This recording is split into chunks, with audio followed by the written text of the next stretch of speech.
Today we're going to be making RedHot look more like Ninja. So the rear of RedHot looks very different from Ninja's rear, and that's because they're using different rear stays. So this stay here is the typical SFM stay that comes with SFM chassis. So as you see here, it's like it doesn't have the same versatility that a carbon stay has. The carbon stay, which is, we've got one right here, has a lot more versatility because of the extra holes all over the stay. So this is a more professional grade stay, and we're going to be replacing the standard SFM stay with this CFM stay. So let's take a look at what we have to do. We have to remove this. We have to transfer the parts from the old stay to the new stay, and we're going to have to attach it back on. So here's one of the funny things about this stay that I feel is like superior to the carbon stay. So here we have this nice flex right here. So this built-in flex is very flexy, and so it's got like a little pivot action, like a mushroom pivot action going on here. It's very flexible, so it can like really rock on various environments, like certain tracks. It's very good. Here, it's a stiffer stay. It still rocks, but it's not as mobile as this. As you can see here, I'm barely moving this, and this is rocking back and forth. Whereas this one, in order to get that same rocking motion, I have to really twist it at a much firmer way. And so, yeah, I'm going to miss the old stay.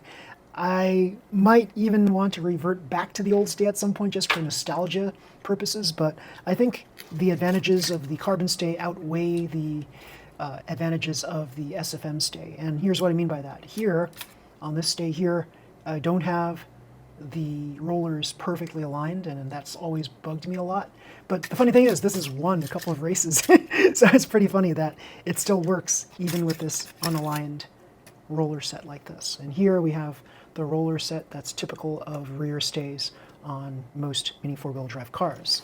So let us detach this, and then we'll proceed to transfer the components onto the carbon stay. So here we go. To detach, it's just with this one screw point right here.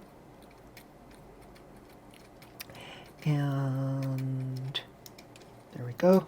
The type of screw that I'm using. There we go. And then this is nothing more than a washer that kind of like sits right into this crevice that's right here. So let's empty that out. Doesn't want to come out easily, so we'll use this. There we go. You see the crevice right there. And then we can remove this. Aha! We cannot remove this because we have to go inside and remove the hex nut that's inside there. So let's open this up.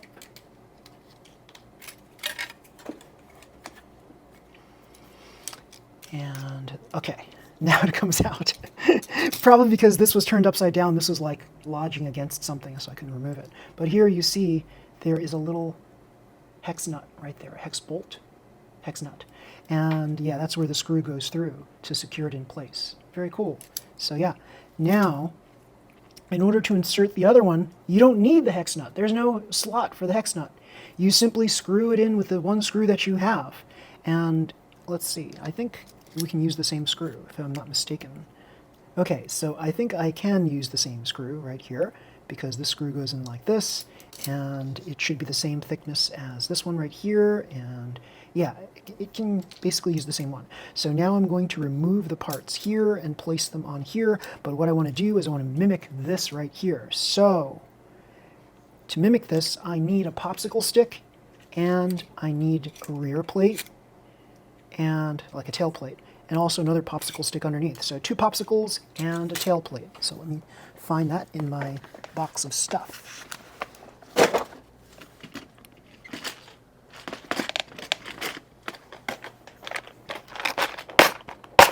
Okay, so I've got a lot of FRP plates actually.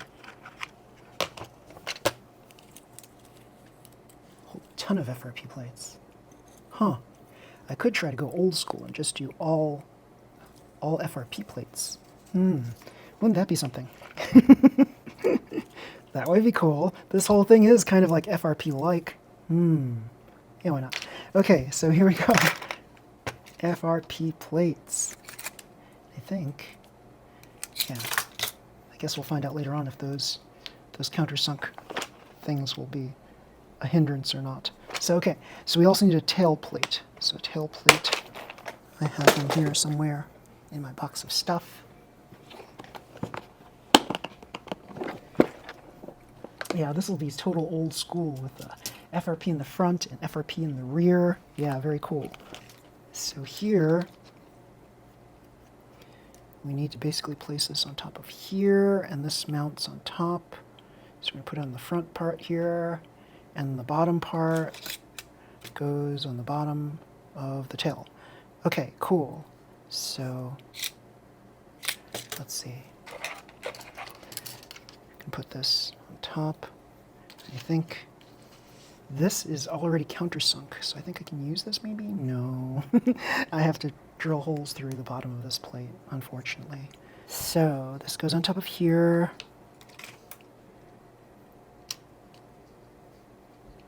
And yeah, I think it goes something like this.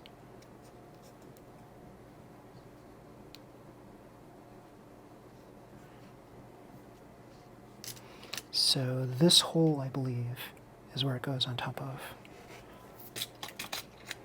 So let me just take this apart. Remove all the parts.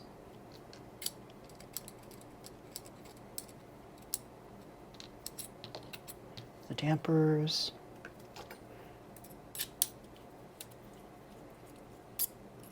The lock nuts. Let's also remove this. This will get us better access to the screw heads.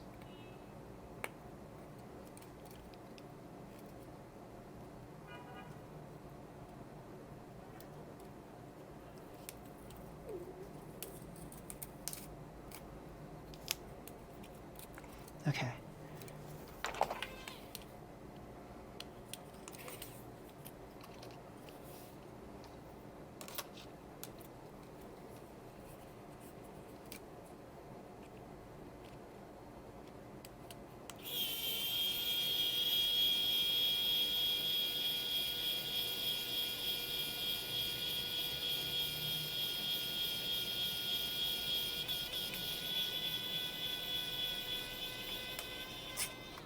Okay.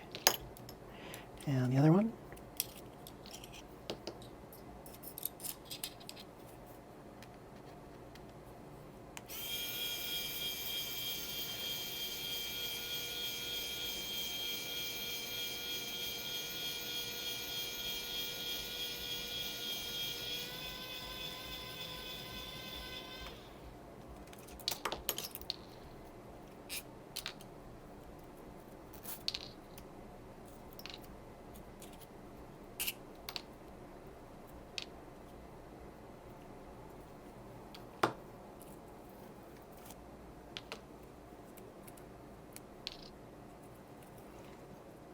So if the condition of your metal parts are still good, you can keep them. If they're not, if they look worn, you should really dispose of them and replace them with fresher parts.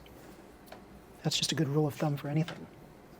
Any tool, any device. So believe it or not, I don't even have cap screws on here, and this worked out well for me. These are just stainless steel screws, and this has worked out well for me because these are shorter screws. If they were longer screws, then they would have a greater tendency to bend since they're made of a weaker material. But cap screw material, stronger material, but I don't really need that here since it's a shorter screw. Plus, I have this to kind of protect the screw. This is the, like, what I'll call the guard. So this guard prevents snagging on the sides of tracks. So, yeah. Okay, so I think I should be able to unscrew this part here, and if I do this, let's see.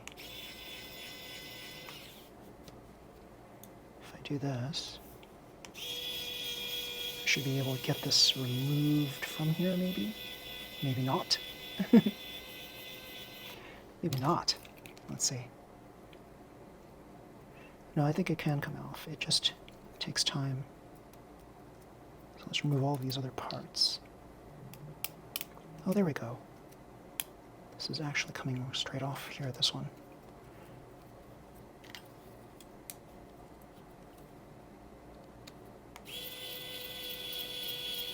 There we go on this one.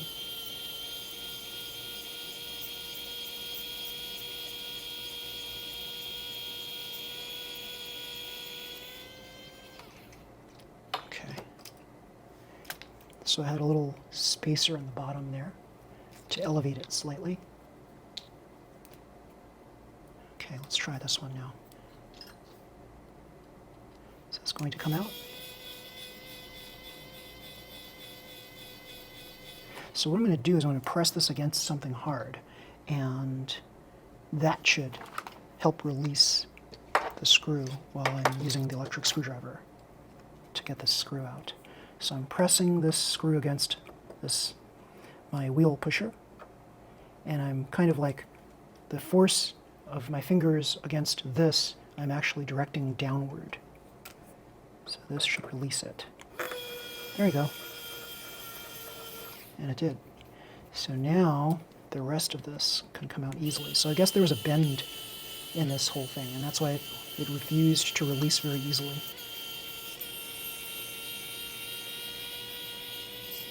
A slight bend, maybe. Likely I was using an older screw for this. Yeah. No, there wasn't. So it might just be something to do with this itself. Oh well. Okay. So this is removed. Now I can save this for another day because Tamiya parts are expensive. So let's just remove this. Yeah, Tamiya plates are around $10 each, and you want to try to preserve them as much as possible because $10, like, unless you're like really wealthy or something, $10 is a lot for something like this. And so, yeah, you want to reuse your parts as much as you can. The exception being like disposable items like screws and things like that. Washers especially, they get worn. Okay, so let me just remove this hex nut. Good. And now we can preserve this and preserve this. And let me just put this back in my handy plate box. And there we go. And this will go in another box. Okay, with my 8 parts and tail parts and stuff. And now we're going to assemble this. Now, let me give one more look to see if I have carbon parts available, because it would be a shame if something broke during a race just because of my own like silliness of not using the appropriate parts. So let me just make sure that I don't have more carbons for this, at least readily available. Sometimes it's hard to find what I'm looking for amongst all the stuff that I have, because I have like too much stuff. I over-purchase things, and yeah, they're like scattered all over the place, and I don't like that. I wish things were better organized. Maybe I'll reorganize everything at some point. I don't know. So, let's start attaching these parts here. Make it look like this. Okay. If I want to peel this apart, then I can see better. But I think I know where everything goes. This plate goes like this, and then this goes on top of this like this, and it is something like this. And then I'm going to, let me see, because I might surprise myself by peeling this away.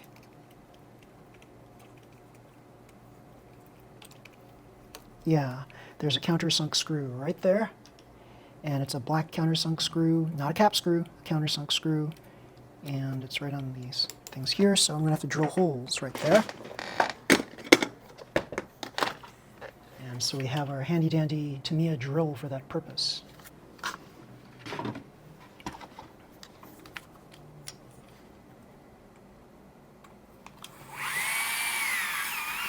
So the drilling process, I'm just going to tell you that this drill isn't very powerful. So there's a method that you can use to drill countersunk holes into carbon, and it requires you to basically angle the tool back and forth, left and right, up and down, a circular motion, and you want to basically just use it to kind of like shave out the hole rather than drill to get the hole, if that makes sense. So what I'm doing here, I'll show you the method. I'm turning it on and then I'm angling it to the right, then left, up and down, and then back to the center, and then drilling and drilling and drilling, and then going back in right, left, up and down, and then drilling, drilling down. And I keep doing that until I get the depth of hole I desire. And you want to try to do this where the drill is perpendicular to the carbon. Because if you don't do that, then the screw rests at an angle, and that can cause all sorts of alignment issues with your screws.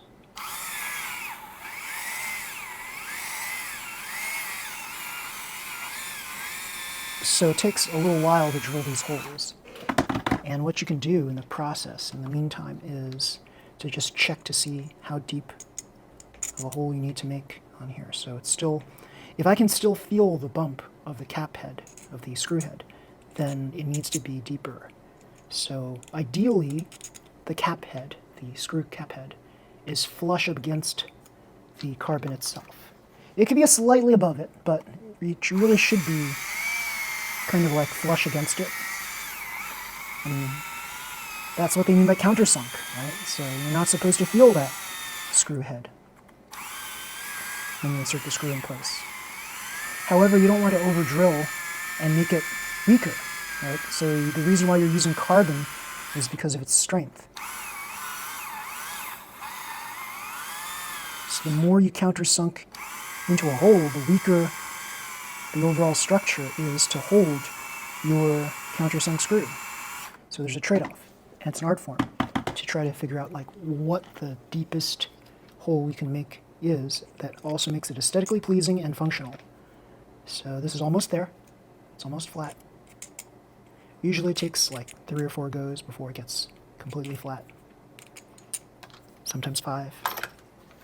But be patient with the process.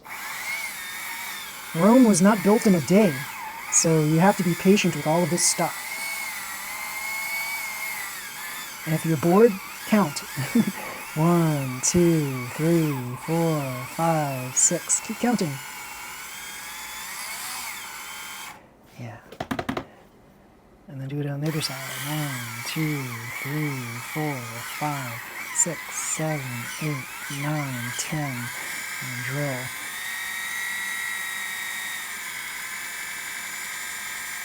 Okay, let's check it out now. It's better. It's getting there. This one's not as good, but we'll continue on. 1, 2, 3, 4, 5. 1, 2, 3, 4, 5. 1, 2, 3, 4, 5. 1, 2, 3, 4, 5. Okay, we drill. Good. That should be good now. 1, 2, 3, 4, 5. 1, 2, 3, 4, 5. 1, 2, 3, 4, 5. 1, 2, 3, 4, 5. Drill.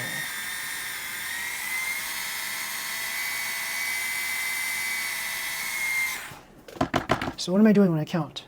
I'm doing 1, 2, 3, 4, 5. 1, 2, 3, 4, 5, and then I drill straight through. So let's see how deep that is now.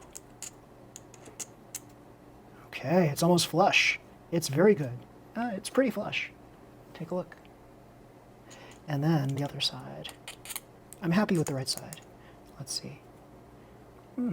Pretty happy with the left too, although I can use a little bit more there. So I'm going to do a little bit more on both sides. 1, 2, 3, 4, 5. 1, 2, 3, 4, 5. Drill. Good. Other side. 1, 2, 3, 4, 5. 1, 2, 3, 4, 5. Drill. 1, 2, 3, 4, 5. 1, 2, 3, 4, 5. Drill.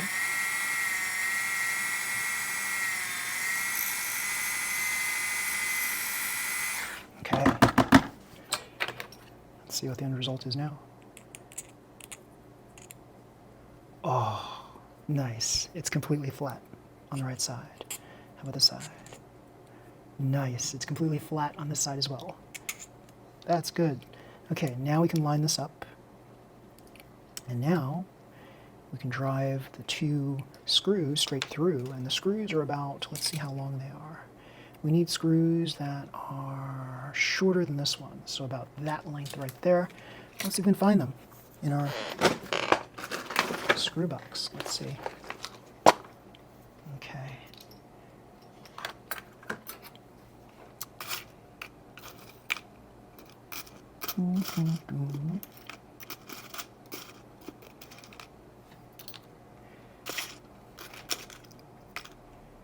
And if we don't find the proper length, we'll just have to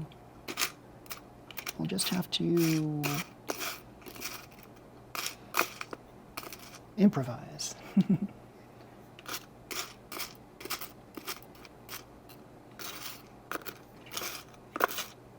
Okay, I think this is the right size here. Let's see. It has to go through the bottom too, and it goes to the top right there. This might even be longer than what we need. Let's see.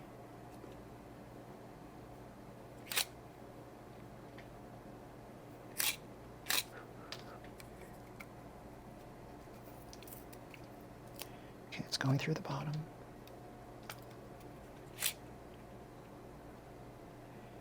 Yeah, it might even be longer than we need, so it might even be shorter if we can get a shorter one. Let's see. Pretty sure that's the shortest we have. Oh, wait. Is it this one? Oh. Yeah. It might be this length right here. Okay, so let's assume it's this length. Let's see if we can find another one that's like that. Is it this? No. Aha! There we go. Okay, let's see if this works. I'm going to put this in here, put this in here, put this in here. We also need countersunk screw holes for these two ends over here too. Yeah. Oh, and yeah. So yeah, we need more countersunk screw holes than just what we see there. So okay. We'll get some on the ends as well. But yeah, basically it should be like this. And yeah, that's the proper length ones. So we'll use these. So now, let's create some countersunk screw holes on the ends.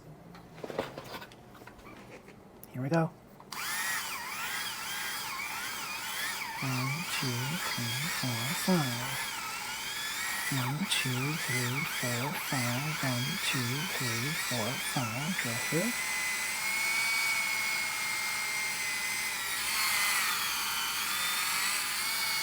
Okay. 1, 2, 3, 4, 5. 1, 2, 3, 4, 5.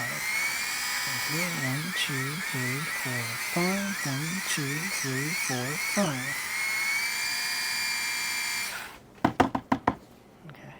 Do it again. 1, 2, 3, 4, 5. 1, 2, 3, 4, 5. 1, 2, 3, 4, 5. 1, 2, 3, 4, 5. Drill through. So this time I did 2 sets of 1, 2, 3, 4, 5 on each side before I drill through. Okay, on the other side. 1, 2, 3, 4, 5. 1, 2, 4, 5. 1, 2, 3, 4, 5. 1, 2, 3, 4, 5. Drill through. Okay, let's take a look at this now. Almost. Almost. This side's better on this side, yeah. So let's try it again. More drilling. 1, 2, 3, 4, 5. 1, 2, 3, 4, 5. 1, 2, 3, 4, 5. 1, 2, 3, 4, 5. Drill through. Good. 1, 2, 3, 4, 5, 1, 2, 4, 5, drill through.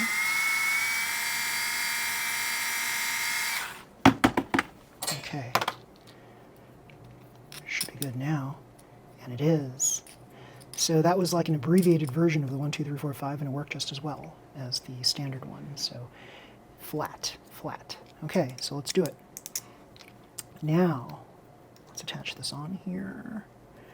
These screws here. And I think it goes through here. So how does this go? This goes down here like this. And then it goes through, aha. So we need little spacers like that, okay? And of course we need washer right there. And I think we even have another, if I'm not mistaken, we have another spacer right there. So there's a little spacer, a bigger spacer, and a washer. So let's do that. Okay. So little spacers, bigger spacers, and a washer. So right here. Okay, so I placed the washer, the small spacer, the even smaller spacer on top like that. And now we're going to place that screw right there. Not the bottom one, the top one. So when you first drive the screw in, it's easy for about halfway in, and then it gets really difficult. And so your electric screwdriver might not be strong enough, might not have enough torque to do it. But then if you just kind of like get past a certain point, then it becomes easy to thread the screw in the rest of the way. But I'm not going to thread it in all the way, because what I want to do is I want to try to make sure that I have perfect alignment. So I also have some things to put in between the second one. So here we want to carefully thread this through here, and we also want to put these other items through here, the washer,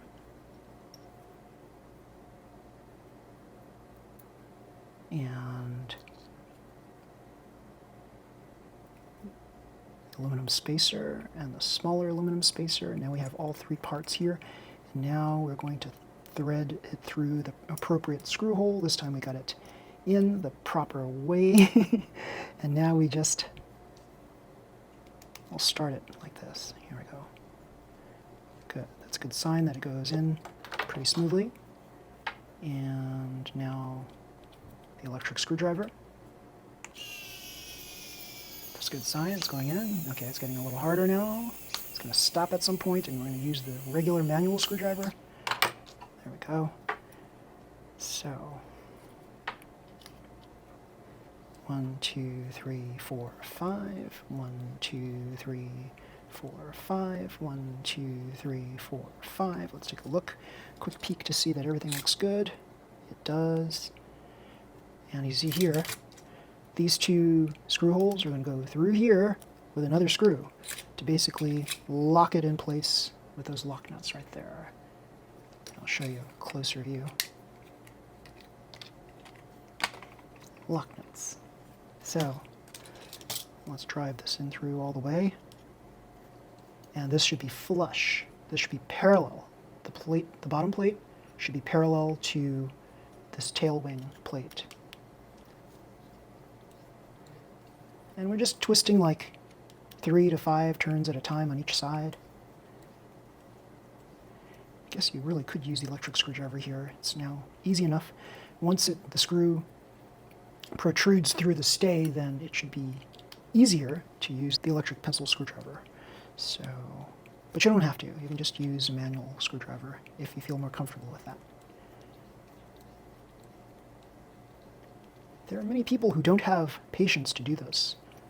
And if you don't have the patience to do this, then you shouldn't be doing model making and Mini 4-wheel drive stuff. But if you have the patience to do all this stuff, then seeing all of this in action and working, it's very rewarding, I must say. It's fun to see your creations, your builds, come to life.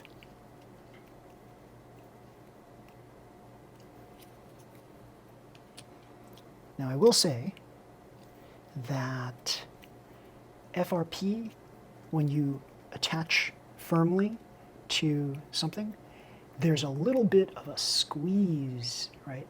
Whereas carbon, it's more like it's flush and it doesn't go any further.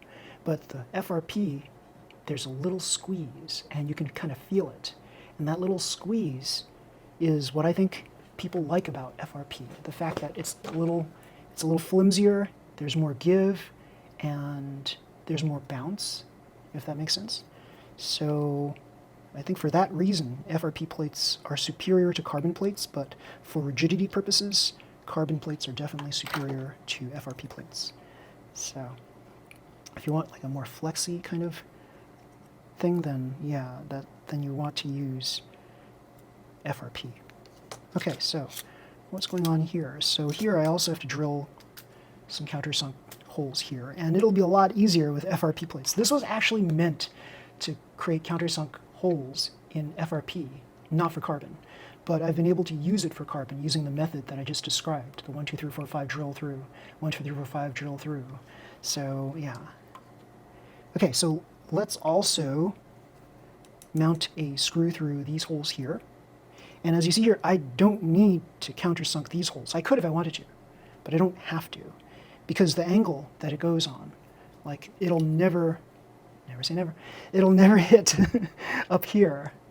It'll more likely hit down here against a slope, an incline. So let's pick the appropriate screws for this. We need screws that are about this long. And so I think in my screw box, we'll find those. So these are smaller head screws. I'm not sure what they're exactly called, but you can use flathead. It looks like you can use flathead and Phillips for those. So let's see if this is long enough. And we need longer than this. So maybe this? Yeah, it's looking like that. And this? Nope. So many screws. It's hard to keep track of all of them.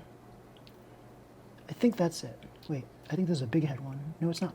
Okay, so not these little ones, but the bigger ones. And I think the bigger ones provide the proper length. Let's take a look. And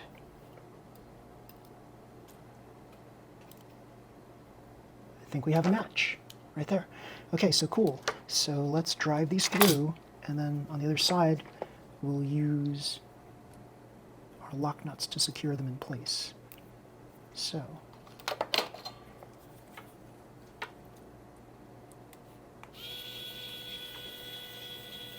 that seems nice and easy. Yep, there we go. It just went right through.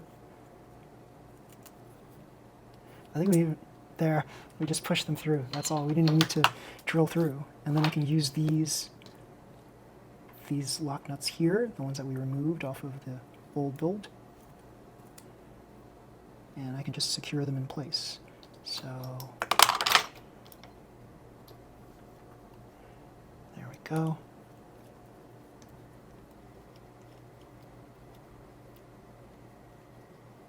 Nice. So Shellshock always talks about color matching his cars. And so his cars are always like, they always have like nice colors about them and everything matches. And you have to basically sift through a lot of kits to be able to get everything to color match like that. So I like to use more than 1 or 2 colors, but I'll try to get everything to color match. So I like the red, white, and blue coloring. So that's why you'll see like a lot of my builds will have red and black, or blue and black, or red, blue, and black. Okay, I think that's good.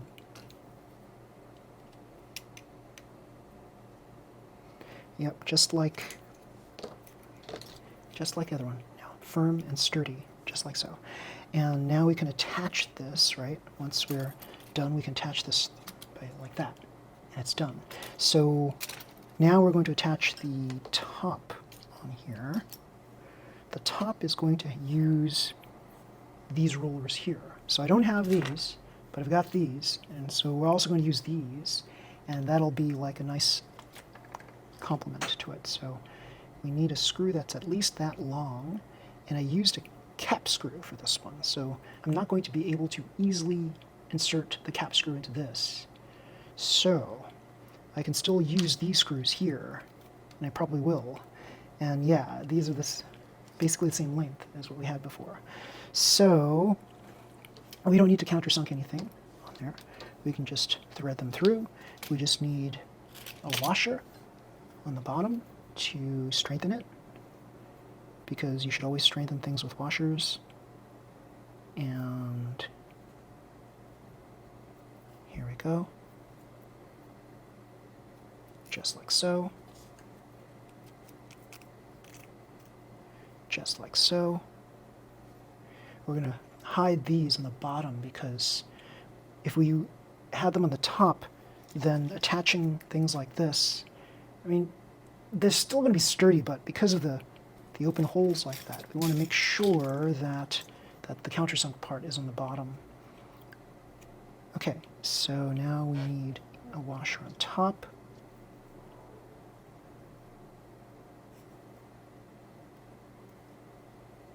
There is a way to position the washers appropriately. That's the subject of another episode. Let's attach this onto here like so. Let's attach this guy on here like so.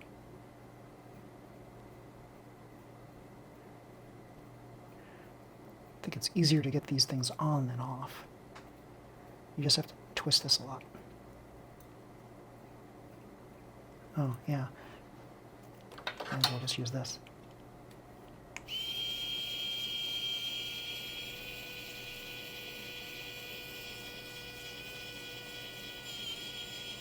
Okay. So now it's on here. And if I were to just place this on top, like so, I think it would be a little unfulfilling. Let me just make sure. Yeah, maybe, oh, there's my other blue one, or maybe that was the same one, I don't know. It's, oh wait, I think, yeah, if I were to place this on top of here, there'd be a little bit of space. So I'm going to show you what I mean by that. I can kind of see it.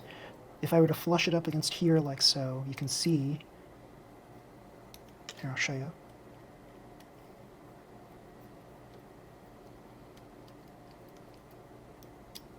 It's like there's that right there, and I don't like that. So what I'm going to do is I need another one of these little guys right here. So instead of using a little guy, I'm going to use a bigger guy. Or maybe I can use the little guy, but I kind of want to not have this snag. So, okay, let me see what I can do. There's many ways of dealing with this issue. I can use a couple of washers. I can use a spacer. I can use a bigger spacer. So, let's see. Let's see what we have.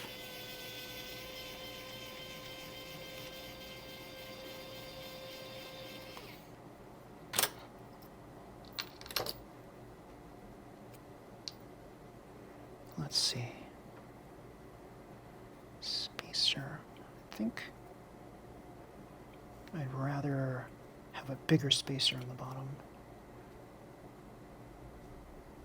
Okay, we'll do that.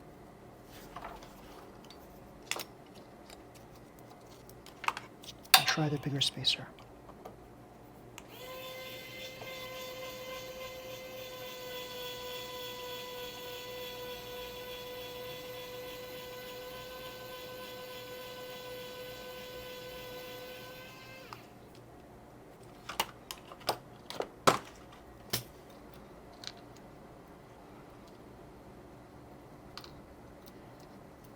So here's the spacer as we have. It's a little spacer, and we need something that's twice the size of that. So I think this is twice the size of that.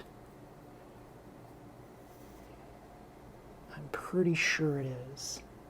So we'll use the bigger spacer. Put it on the bottom of the screw. There's a proper way of positioning your spacers on your screws. We'll get into that in a future video.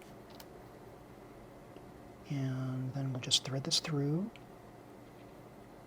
So much stuff to learn, right? Who taught this stuff to me? This kind of stuff that I'm telling you right now. Nobody. I kind of figured it out by myself. It's pretty cool. You can figure it out yourself too, if you'd like to. You just have to experiment a lot.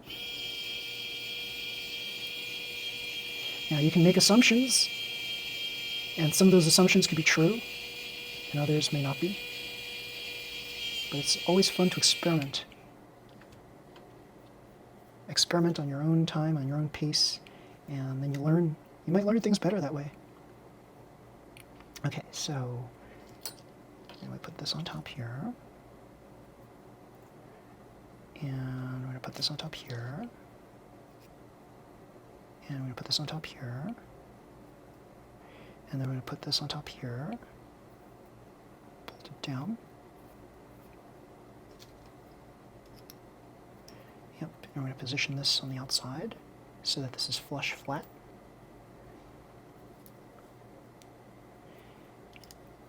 We're going to tighten this, keeping this flat part towards the top. And if it twists, we turn it back.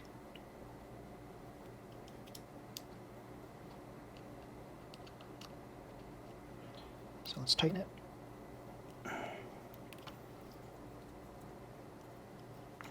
Look at it from the side. Is it flat? Yes, it is. Let's tighten it some more. We're going to tighten it a lot because to the tightest amount we can, because we don't want to have to keep taking this apart and putting it back together again. So I'm going to rest my finger on top. I'm going to tighten it like so. Yeah. Okay, cool. I think this is good. And it spins well. Yes.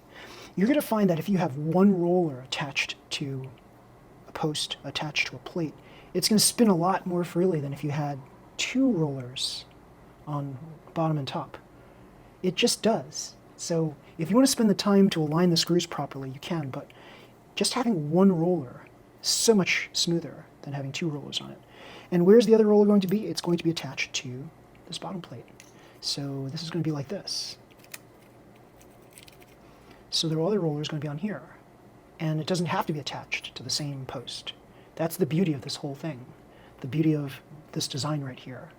And I don't know what this design is called, and I can't say I invented it, but I kind of like discovered it myself. So I call it, well, I'm calling it kind of like the invisible post, right? Or it's something, it's like detached post, but it still works as a singular post. And so if you attach everything properly, the alignment should be true.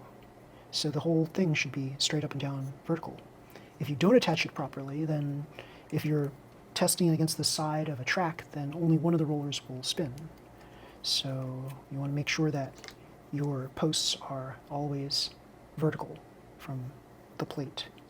Okay, so what else do we have to do? We have to drill the holes on here, and we're going to do the method 1, 2, 3, 4, 5, just like the other, just like the carbon plate. We're going to do it with FRP. So here we go. 1, 2, 3, 4, 5. 1, 2, 3, 4, 5. Drill. 1, 2, 3, 4, 5. 1, 2, 3, 4, 5. Drill.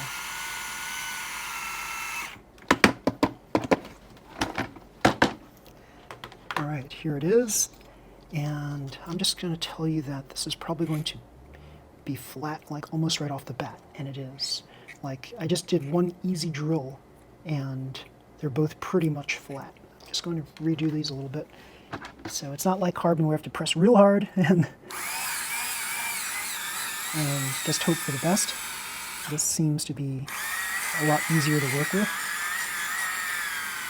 Yeah. So here it is again. Okay, pretty flat. This one's flat. This one's not as flat, so I'll have to redo this one. There we go.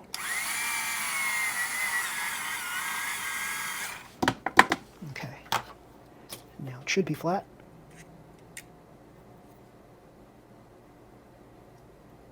Which it is. Pretty much is.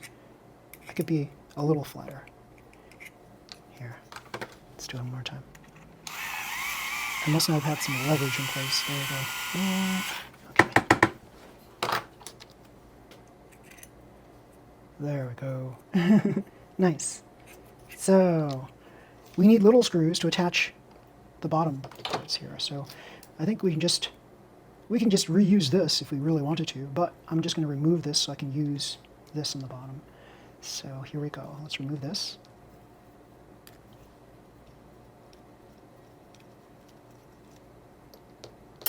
Remove this. Remove this. We'll attach it here.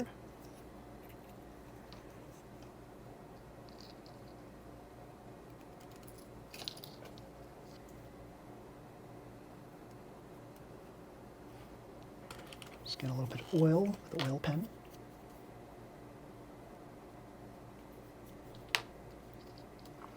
Put this on top.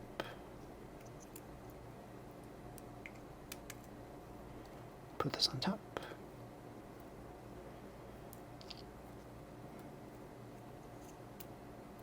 Yes.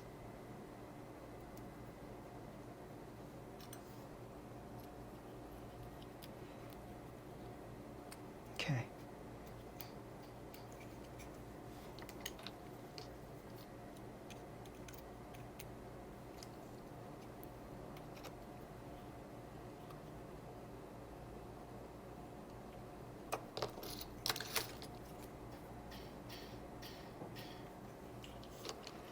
Let's see. It's not spinning so freely here. Let me oil this whole thing, make it spin more freely.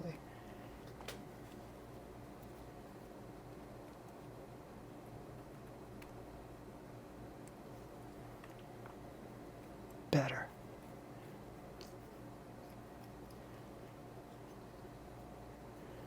How should things spin? They should spin like they're on cushions of air. They should be more or less silent. But if you can't get silence on your rollers, that's okay too, so long as they spin very freely. But you really should oil in between the bearing spacer and the bearing. You should also lubricate the bearings. There, that's what I'm talking about. This sound, you can hear this. It's not. You can hear the sound. It's not spinning quietly, but it's still okay. It's still okay because it spins a lot.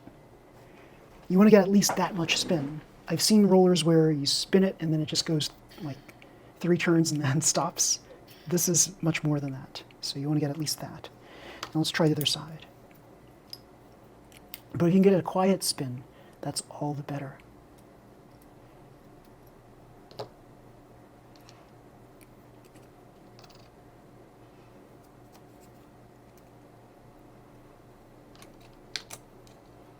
The funny thing about all of this is I have seen fake rollers spin more freely than real rollers, and that's a shame that when that happens. It's like, Tamiya, what's going on here? Why can't you get your rollers to spin as well as the fake rollers?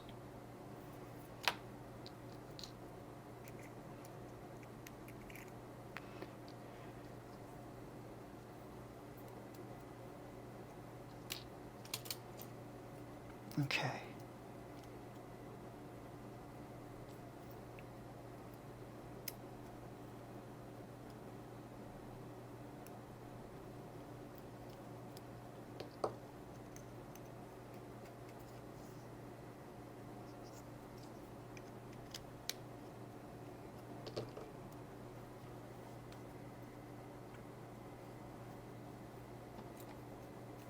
That's nice. It's nice and quiet.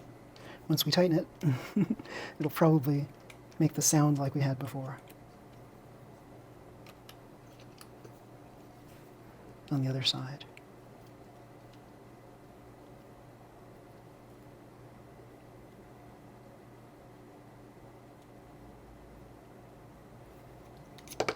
Okay.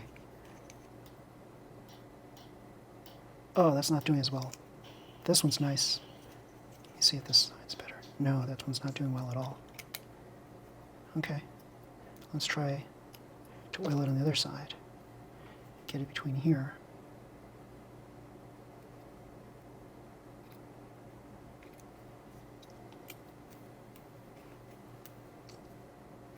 Sometimes it's the alignment of the screw and the bolt. That's better. Yeah. So remember that you want to try to screw top down rather than from the side. Oh, I'm telling you too much. So this is screwing from the side. You really want to get that top down first. Tighten it, and then you can turn to the side. Tighten. Okay. Okay, you see that? Before, it was not spinning very well. Now it's spinning better because I loosened it, oiled it, and then did a top-down approach. Top-down to screw in, and then once I tighten it, then I turn it to the side and I finish the tightening process. So that's my $1 million tip of this video. So very cool. So now we got stuff like this where you can hear the rolls, but that's okay. If you can get it to be quiet, even better. But yeah, that's basically it. And now we're going to attach, where's the other? Yeah, we're going to attach the other side onto here, and this is going to go on top like this. And you see why I don't want this side on top, right?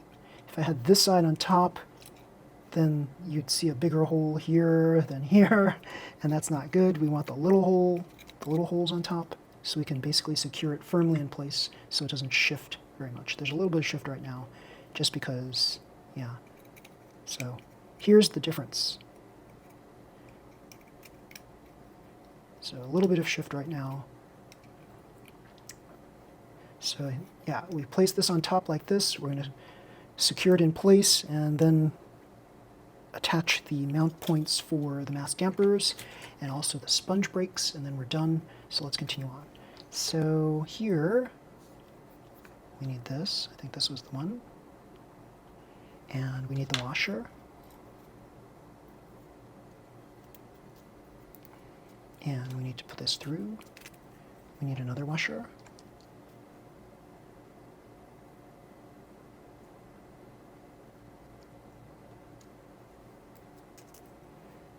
And then we need a spacer.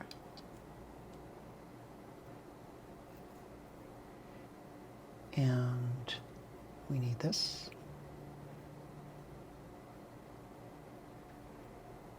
We need to make it go through.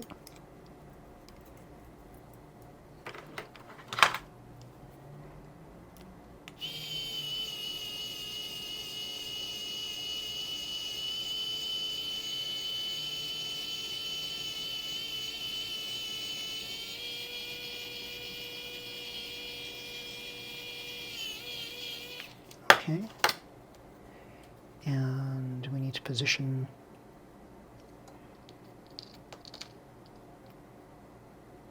our other roller.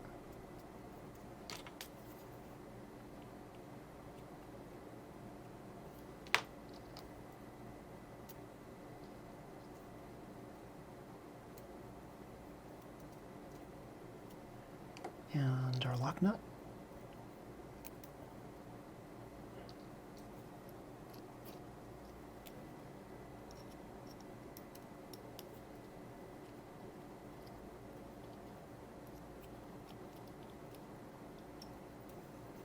Nice. Tighten this.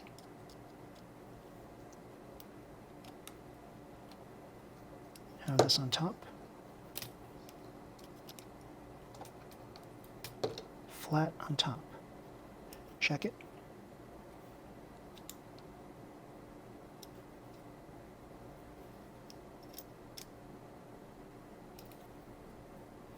Okay. Tighten it.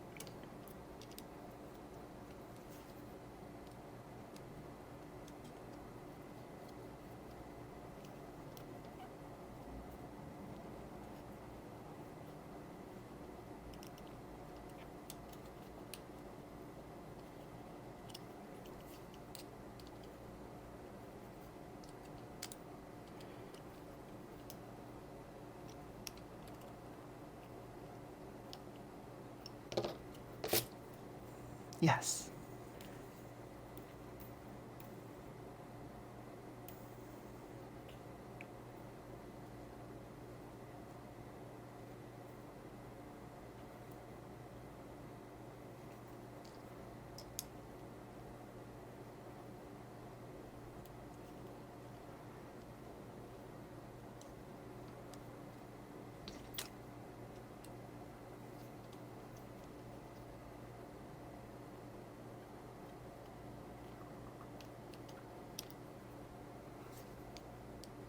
I had to adjust it because I didn't think that was straight enough.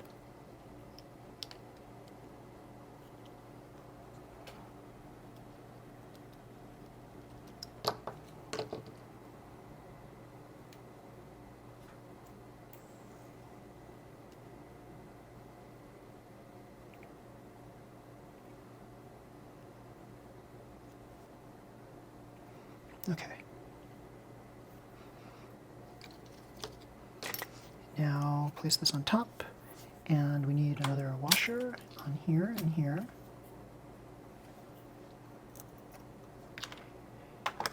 Any more washers? If not, I'll just pull them from the washer box.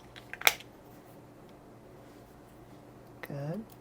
Then we need a couple of more lock nuts, and then we're done. So let's see. We got some purple ones.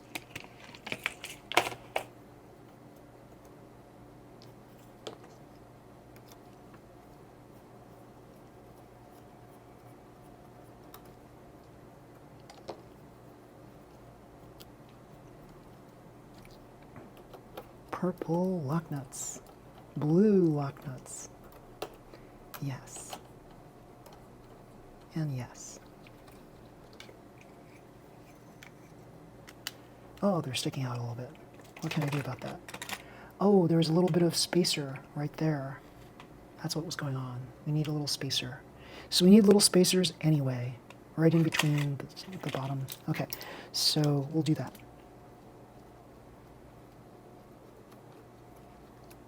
Good thing I looked.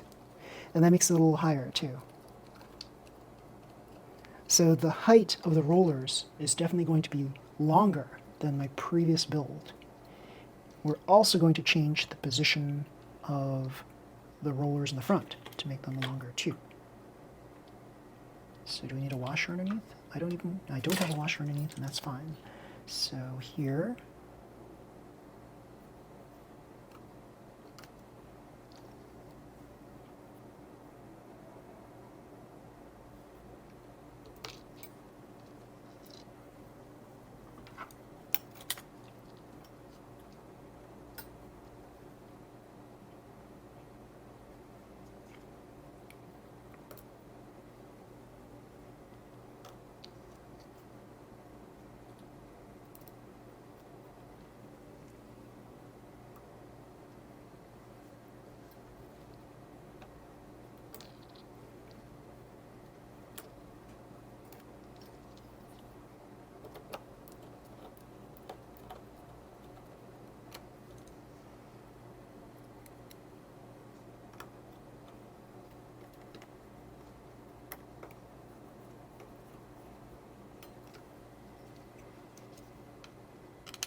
tighten.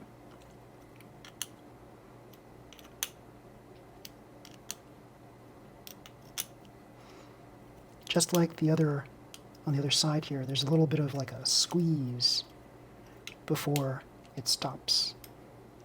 Unlike carbon where it just stops because of the firmness of carbon. There we go. Now we attach this to the bottom, just like so. Just slide it in just like that and attach it with a screw. And I think the screw that we need, I'm going to use a wider head than what we had before. Let's see. This may be long enough, but I need the wider one.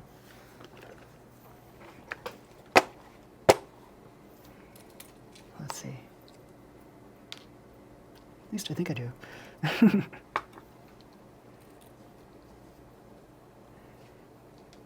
Need another washer too. So here's the washer.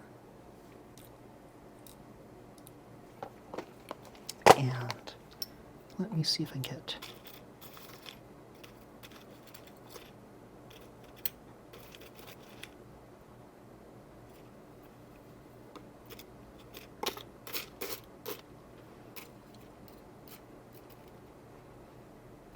Okay, let me just try this.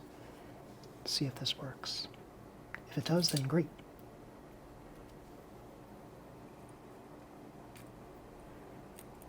I think it will.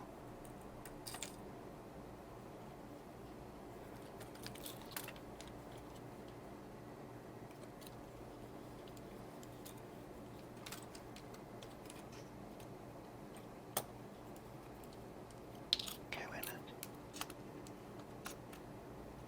Oh, there we go. I did not push it in all the way. Duh.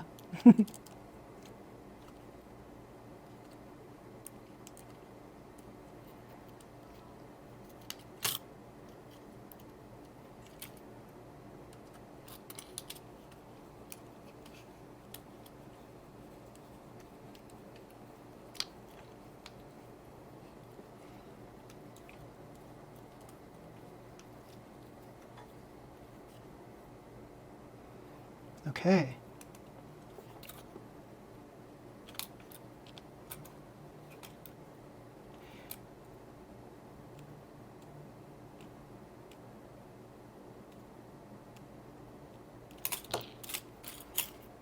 There we go.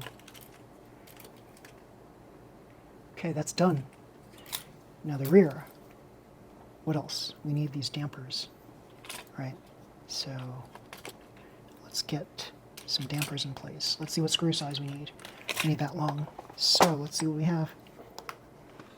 What do we have that's that long? It's about this long. Now I know some people cut their screws, and that's really kind of like not allowed. But if you're in a pinch, then I guess that's the only thing you can do.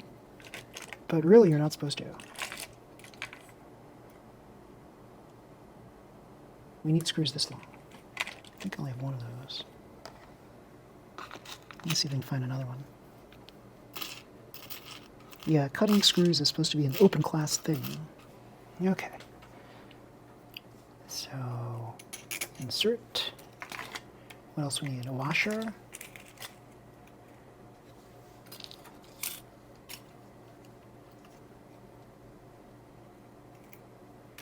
A lock nut.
Make sure this is straight. And the weights. And we'll attach the tops, the top lock nuts.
So there we go.